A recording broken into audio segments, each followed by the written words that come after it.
বেঁচে যাওয়া ভাত দিয়ে বন্ধুরা এতটাই সুন্দর নাস্তা তৈরি করা যায়, আপনারা কিন্তু রেসিপিটি সম্পূর্ণ না দেখলে বিশ্বাসই করবেন না। রাতের বেলায় অল্প ভাত দেখুন বেঁচে গিয়েছিল, সেই ভাত দিয়ে আজকে আমি সকালের নাস্তাটি বানিয়ে নেব।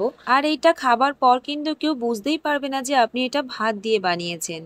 চলুন তাহলে রেসিপিটি বানানো শুরু করা যাক। এখানে আমি একটা বাটি কিন্তু মেপে নিচ্ছি ভাতটা। সবকিছু মেজারমেন্ট একটু মেপে বানালেই কিন্তু ভালো হয়। ভাতগুলোকে আমি একটা ছোট বাটি মেপে নিয়েছি। এবার ভাতগুলোকে আমি দিয়ে দিচ্ছি একটা মিক্সিং জারের মধ্যে। সম্পূর্ণ ভাত দেখুন আমি এখানে দিয়ে দিয়েছি।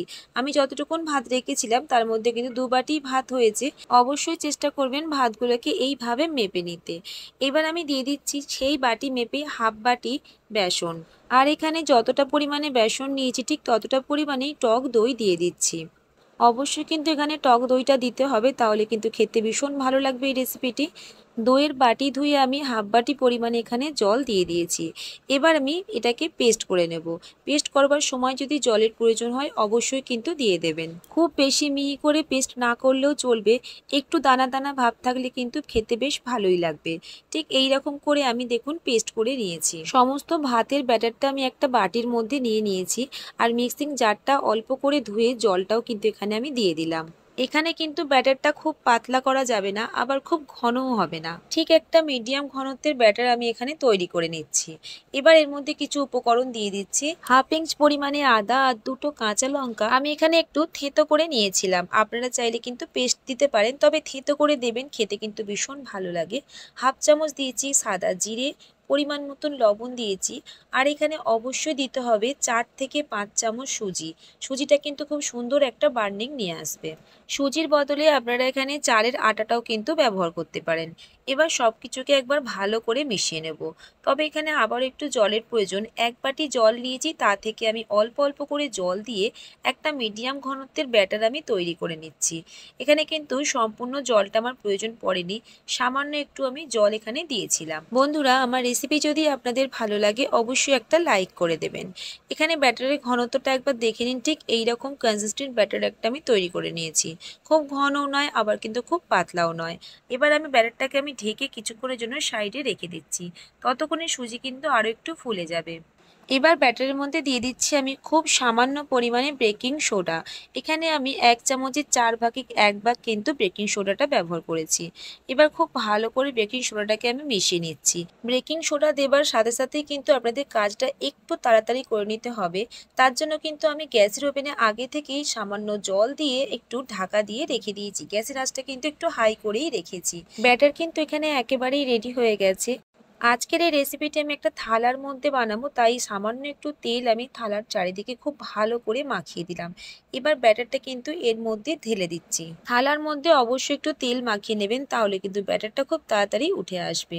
সম্পূর্ণ ব্যাটার আমি এখানে দিইনি, কিছুটা ব্যাটার আমি আপ্পা প্যানের মধ্যে বানাবো। এবার খুব ভালো করে থালাটাকে আমি একটু ট্যাপ করে নিচ্ছি। এদিকে তো গ্যাসের ওভেনে কড়াই বসিয়ে রেখেছিলাম, জলটা কিন্তু বেশ ভালোভাবে গরম হয়ে এসছে। একটা স্ট্যান্ড বসিয়ে দিচ্ছি, তার মধ্যে আমি এবার থালাটাকে রেখে দিচ্ছি। এই রেসিপিটি বানাতে বন্ধুরা খুব একটা বিশেষ সময় লাগে না, সামান্য 5 থেকে 10 মিনিটের মধ্যে একেবারেই তৈরি হয়ে যাবে দারুণ স্বাদের এই রেসিপিটি। কিছুটা ব্যাটার আমি রেখে দিয়েছিলাম উত্তাপামের মধ্যে বানাবো বলে, আর তার মধ্যে আমি এখন ভালো করে তেল ব্রাশ করে নিয়েছি। এবার হাতায় করে করে ব্যাটার আমি চারিদিকে এইভাবে দিয়ে দিচ্ছি। গ্যাসের আঁচটা লো টু মিডিয়াম করে ঢেকে আমি 5 মিনিটের জন্য রেখে দিচ্ছি। 5 মিনিটের মধ্যেই কিন্তু এই রেসিপিটি খুব সুন্দরভাবে তৈরি হয়ে যায়। আর বানানো খুবই সহজ, খেতে কিন্তু ভীষণ ভালো লাগে বন্ধুরা।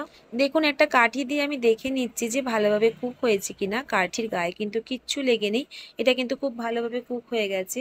তবে খুব ঠান্ডা করে নিয়ে তারপরেই কিন্তু ডিমোল্ড করতে হবে। আর আমি কিন্তু এখানে কোনো রকম ডিমোল্ড করছি না, আমি এটা ছুরি দিয়ে ঠিক এইভাবে পিস পিস করে কেটে নিচ্ছি। এই রেসিপিটি কিন্তু এইভাবে শুধু শুধু চাটনির সাথে খেতে ভীষণ ভালো লাগে। তবে আমি আর একটুখানি সুন্দর বা চটপটা করার জন্য একটু অন্য রকমের বানিয়ে নেব।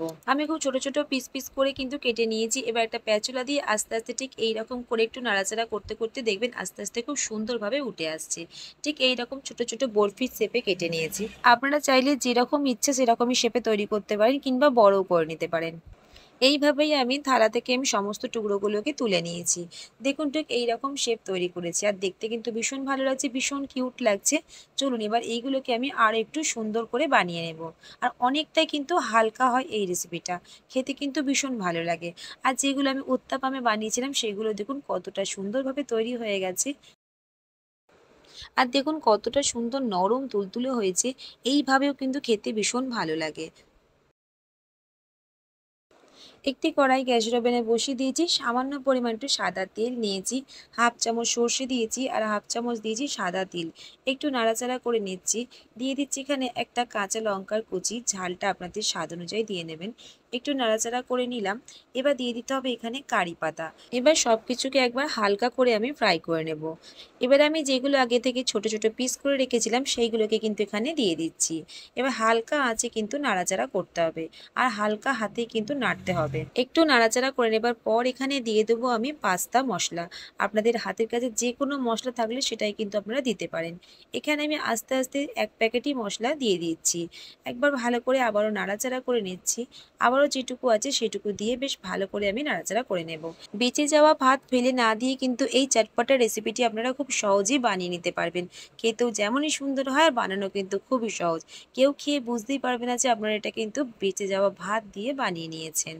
আমি এখানে টমেটো কেচাপের সাথে রেসিপিটি সার্ভ করেছিলাম। আপনারা চাইলে কিন্তু ধনেপাতার চাটনির সাথেও খেয়ে দেখতে পারেন। তবে আমি এখানে যেগুলো উত্তাপামের মধ্যে বানিয়েছিলাম সেগুলো কিন্তু আমি কোনো রকম ফ্রাই করিনি। এইগুলোকে কিন্তু আমি এইভাবেই রেখেছি। এটাও কিন্তু খেতে ভীষণ ভালো লাগে। আর কতটা নরম তুলতুলে হয়েছে দেখুন বন্ধুরা। আজকের মতন তাহলে এই পর্যন্তই। আবারও খুব তাড়াতাড়ি চলে আসবো অন্য কোনো রেসিপির সাথে। আমার রেসিপি ভালো লাগলে অবশ্যই আমার চ্যানেলটিকে সাবস্ক্রাইব করে নিয়ে আমার পাশে থাকবেন। আর যদি ভিডিওটি আপনি ফেসবুক পেজ থেকে দেখে থাকেন অবশ্যই পেজটিকে ফলো করে নেবেন।